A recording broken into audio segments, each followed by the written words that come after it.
بسم اللہ اللہ رب العالمین جل جلالہ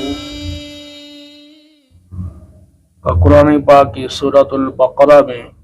ارشاد ہے، حافظوا علی الصلوات والصلاۃ الوسطی وقوموا للہ قانتین۔ پانچوں نمازوں کی حفاظت کرو،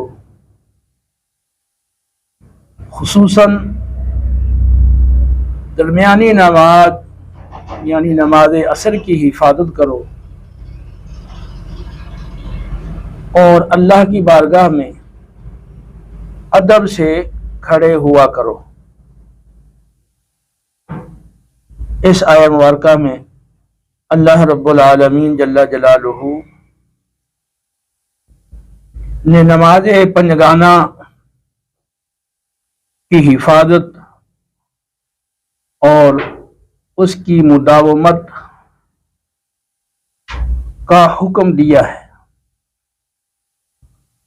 اور خاص کر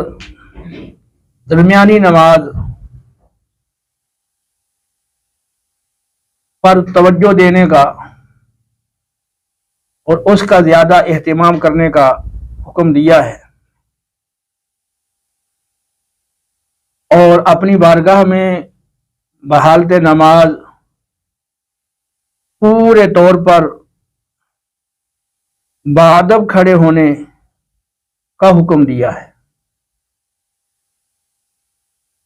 نماز دین کی بنیادی ارکان میں سے نہایت ہی اہم رکن ہے، اور اس کی اہمیت پر قرآن و سنت میں بہت زیادہ زور دیا گیا ہے۔ آج کے درس میں خاص طور پر نماز کی کیفیت اور نماز کو کس طرح ادا کیا جائے اور کن باتوں کا خاص طور پر خیال رکھا جائے، اس حوالہ سے انشاءاللہ قرآن و سنت کی روشنی میں معروضات پیش ہوں گی۔ اللہ رب العالمین جل جلالہ کا حکم ہے، وقوموا للہ قانتین۔ نماز میں پورے ادب کے ساتھ کھڑے ہوا کرو، عاجزی اور انکساری کے ساتھ کھڑے ہوا کرو۔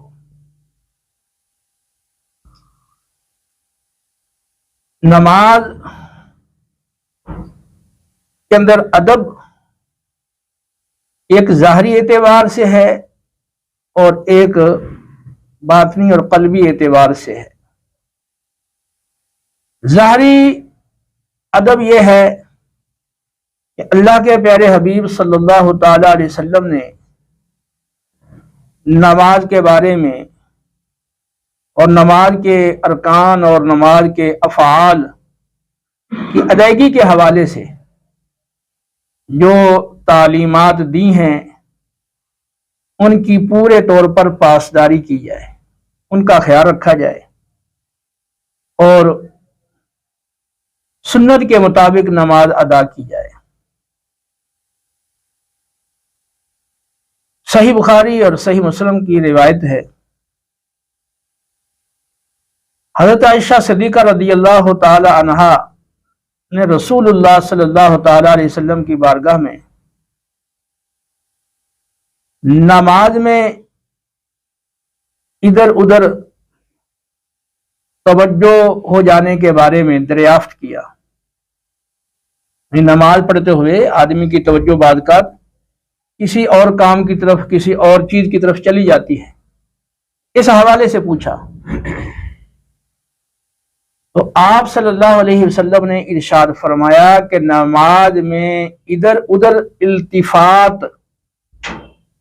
دراصل یہ شیطان کا بندے کی نماز سے کچھ حصہ اچک لینا ہے، یعنی شیطان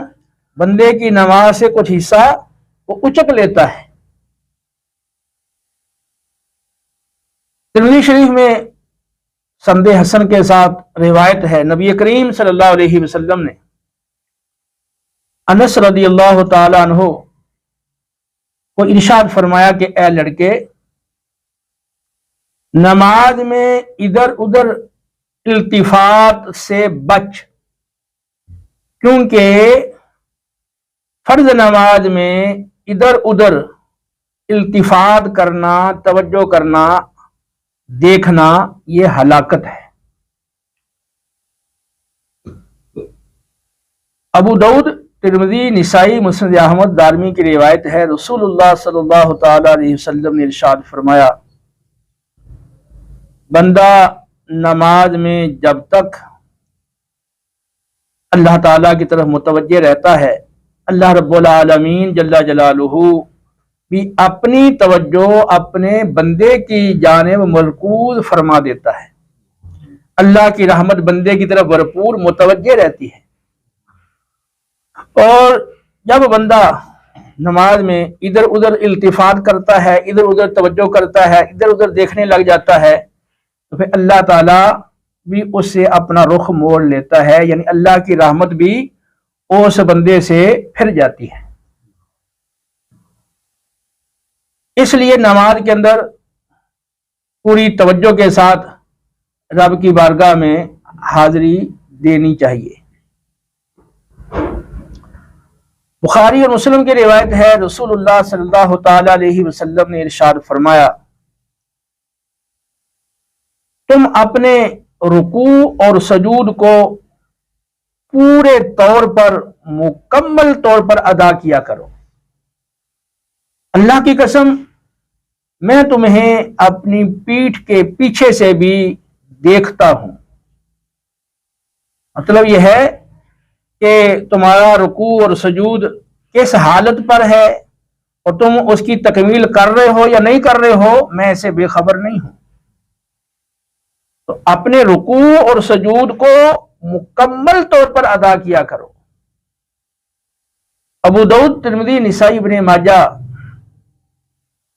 میں صحیح سند کے ساتھ روایت ہے، رسول اللہ صلی اللہ تعالی علیہ وسلم نے ارشاد فرمایا، جو شخص نماز میں رکوع اور سجود میں اپنی پیٹھ کو سیدھا نہیں کرتا، اس کی نماز اس کو کفایت نہیں کرے گی۔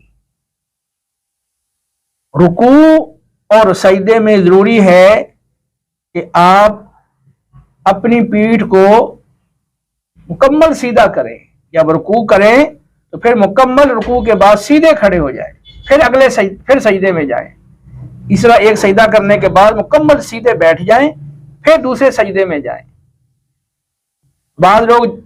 جلدی جلدی نماز پڑھتے ہیں تو رکوع کی یا تو پورے سیدھے طور پہ کھڑے نہیں ہوتے اور فوراً سجدے میں چلے گئے، پھر سجدے سے مکمل سیدھے بیٹھتے نہیں، پھر فوراً دوسرے سجدے میں چلے گئے۔ تو ان کو اس حوالے سے غور کرنا چاہیے کہ ارکان کی تعدیل، یعنی نماز کے ارکان کو اطمینان سے اور سکون سے ادا کرنا، یہ ضروری ہے۔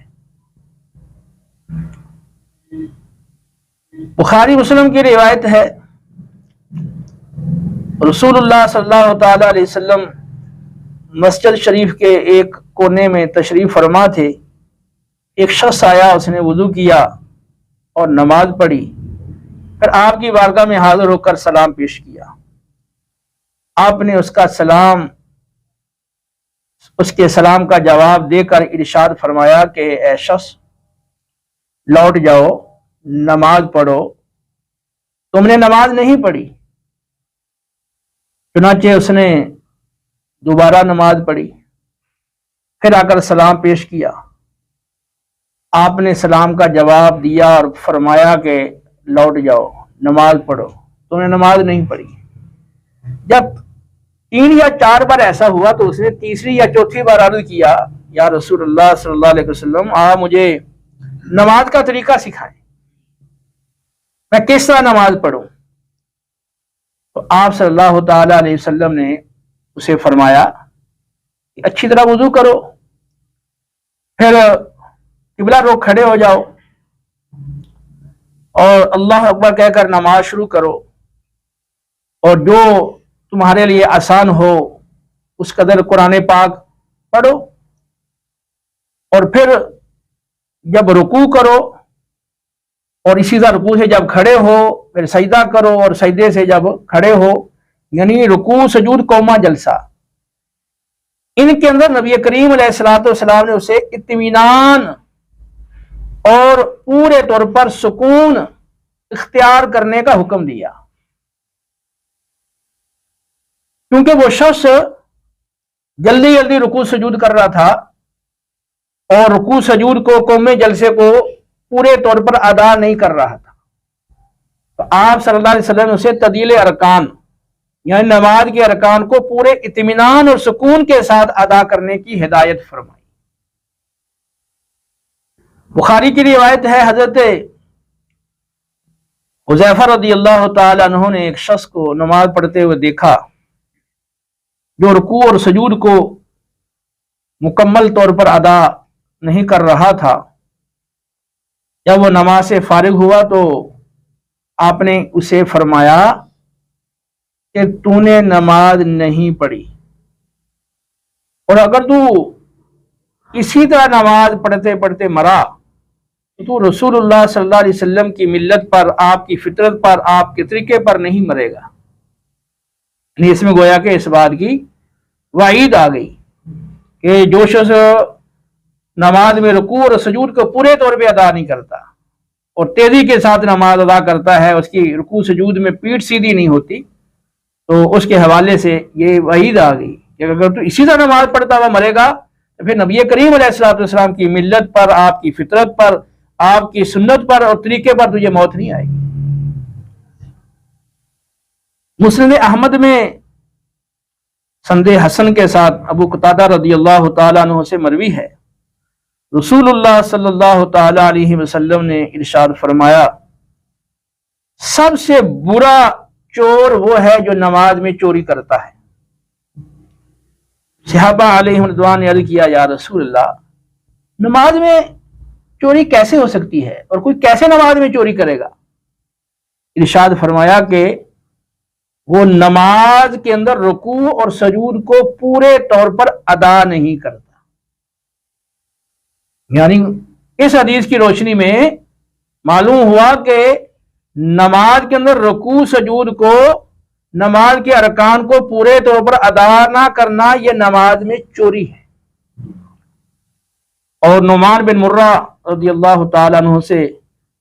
موطا امام مالک، مسند احمد اور دارمی میں اسی مضمون کی روایت مروی ہے۔ لہذا نماز کے تمام ارکان کو، تمام افعال کو پورے طور پر صحیح ادا کرنا ضروری ہے۔